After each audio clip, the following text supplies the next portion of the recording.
அநீதிகளையும் அக்கிரமங்களையும் எதிர்த்து கேள்வி கேட்கக்கூடிய ஜகபர் அலி, ஜாகிர் ஹுசைன் போன்றவர்கள் தொடர்ந்து கொலை செய்யப்பட்டு கொண்டிருக்கிறார்கள்.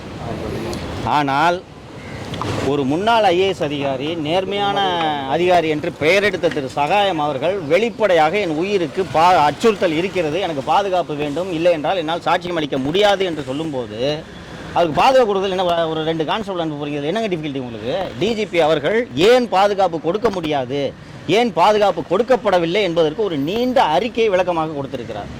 இன்று இந்த வழக்கை விசாரணைக்கு எடுத்த மதுரை மாவட்ட நீதிமன்றம், நீங்கள் பாதுகாப்பு கொடுக்கிறீர்களா, நான் மத்திய படையை அனுப்பவா என்று நீதிமன்றம் காவல்துறையை பார்த்து கேள்வி எழுப்பியிருக்கிறது என்றால் எந்த அளவுக்கு தமிழகத்தில் சட்டம் ஒழுங்கு நிலைமை இருக்கிறது என்பதை நீங்கள் புரிந்து கொள்ள வேண்டும். இன்னொன்று, நாட்டில் சட்டம் ஒழுங்கு சீராக சரியாக இருந்திருந்தால் ஒரு முன்னாள் ஐஏஎஸ் அதிகாரி என் உயிருக்கு பாதுகாப்புன்னு சொல்லுவாரா?